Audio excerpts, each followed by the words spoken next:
On est avec Victor Larocque, troisième sur le parcours du 50 km. Victor, premièrement, félicitations. Bien, merci beaucoup. Comment ça s'est passé ta course? Parle-nous un peu de l'épreuve cette année, le parcours, la météo. Ben écoute, moi, dans le fond, le 50 kilos, j'en entends parler depuis tellement longtemps. J'avais vraiment hâte de faire cette course-là. La fameuse Mistachibo, là, c'était quelque chose que j'avais hâte de faire en course, c'est sûr. C'est rare qu'on ait l'occasion de faire une course là, dans des circonstances comme ça, là, avec un parcours aussi technique. C'était vraiment cool. Ça a parti quand même pas mal vite, pas mal plus vite que je pensais au début. Fait que j'étais allé très conservateur, là. J'ai essayé de suivre là, les meneurs, mais comme de loin. Essayer de garder là, des cartouches là, au tout début. Puis c'est ça. Là. Honnêtement, je savais que la première partie de la course, la première moitié, c'était la plus tough. Donc, j'ai essayé d'être conservateur dans cette partie-là. Puis, je suis content. Il me restait de la belle énergie là, pour finir ça, le dernier bout, dernier 20 km plus roulant.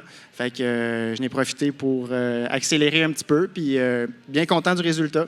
Bien, défi relevé, en tout cas, pour une première fois, là, sur le 50 km, c'est toute une performance. Et effectivement, le sentier Mistachibo, tu n'es pas le premier à nous en parler. Tout le monde a son mot à dire là-dessus. C'est souvent la bête noire de plusieurs coureuses et coureurs. Donc, bravo. J'aimerais... tu as un parcours assez fascinant au niveau de la course. Je veux que tu me parles comment tu as eu la piqûre de la course. Tu l'as eu très jeune. Après, il y a eu une petite période où ça a été plus tranquille. Mais parle-nous vraiment des débuts. Qu'est-ce qui a fait que tu as connu la course à pied? Oui, certainement. Bien, dans le fond, moi, quand j'étais plus jeune, on vivait à l'étranger avec mes parents. Quand j'avais 8 ans, on a déménagé en Indonésie. On a passé 2 ans là-bas. Puis, à chaque fin de semaine, on faisait ce qu'on appelait le Hash House Harriers. Fait que ça, c'est un mouvement de course à pied là, qui existe à l'international. Dans le fond, c'est informel. Puis, c'est à chaque fin de semaine, il y a du monde qui vont mettre des papiers pour faire un parcours là, qui est vraiment là, que c'est eux qui choisissent. Et puis, c'est ça. Dans le fond, tout le monde suit les papiers. Puis, il y a différentes insignes aussi là, sur le sol là, pendant le parcours. Ça peut être un X, ça veut dire que tu n'es pas sur le bon chemin. Un rond, ça veut dire cherche le chemin, il n'y a plus de papier pendant un petit bout. Puis là, à chaque fois que quelqu'un voit un papier, il faut qu'il crie « on, on ». Donc là, nous, à chaque fin de semaine, on faisait ça. On courait là, dans les rizières, on courait dans la forêt, en montagne. L'Indonésie, c'est un endroit là, vraiment exceptionnel. Donc, ça permettait là, de voyager, de voir du nouveau paysage en même temps. Fait que c'est comme ça que j'ai découvert la course. Là. Et de faire tout ça en famille en plus, donc c'est une belle activité pour... Puis après ça, tu as eu un petit peu moins de courses dans ta vie. Ensuite, c'est plus quand tu es arrivé là, dans tes études que là, tu as repris ça, tu as repris goût à ça, puis tu as fait de la course, tu es un triathlète aussi. Tu viens de Shawinigan, tu t'es installé à Québec. Exactement, oui, c'est ça. J'ai commencé à courir plus sérieusement au cégep avec le club de cross-country à Shawinigan, les électriques.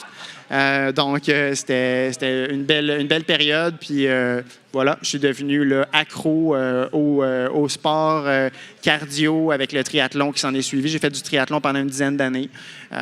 Puis là, maintenant, c'est plus de la course là, qui m'anime. Là. Et pour ceux qui... en fait, je vais vous dire que Victor, son cœur balance entre la trail et la course sur route. Il me disait un petit peu avant l'entrevue que sur route, tu aimes beaucoup avoir un défi pour avoir un pace constant et pouvoir pousser, alors qu'en trail, c'est plus l'aventure. C'est sûr que c'est plus facile de contrôler les paramètres là, sur route. Là. Donc, c'est le fun là, de se fixer des objectifs de temps, s'entraîner pour des choses bien précises. Puis, ça fait changement là, de venir en sentier là, pour vivre des aventures un petit peu plus. Là. Donc, chaque course est tellement différente entre elles que c'est ça qui est cool au final. Là. Et ce qui est fabuleux de ça, c'est qu'il performe autant sur route qu'en trail. On le voit aujourd'hui avec sa troisième position sur le 50 km, mais aussi tu as participé aux 80 km à Arikana, le 30 km du Trail du Grand-Duc. Tu veux reprendre, tu vises, ton objectif de saison, c'est 125 km à Arikana au mois de septembre. Et là, Victor va rendre beaucoup de gens jaloux. Son premier marathon à Ottawa au mois de mai dernier. Oui, ça a super bien été, 2h33. C'était mon premier marathon en course, là, vraiment chronométré. J'en avais fait d'autres, évidemment, en course en trail. Mon premier marathon, c'était dans un Ironman, en fait. Là. Mais c'était mon premier que je faisais un marathon sur route, dans le cadre d'une course, effectivement. Puis oui, ça m'a donné la piqûre, là, vraiment. Là, je fais juste penser à mon prochain marathon en ce moment. Là. Mais félicitations, c'est fascinant tout ce bagage-là, autant sur route que triathlète qu'en trail. Beaucoup de belles choses pour toi à venir. Puis félicitations pour ta performance d'aujourd'hui. Au très grand plaisir de te revoir au QMT dans les prochaines années. Il y a plein de belles distances aussi pour continuer pour toi. Donc, au plaisir de te revoir avec nous. Hey, merci beaucoup. Plaisir.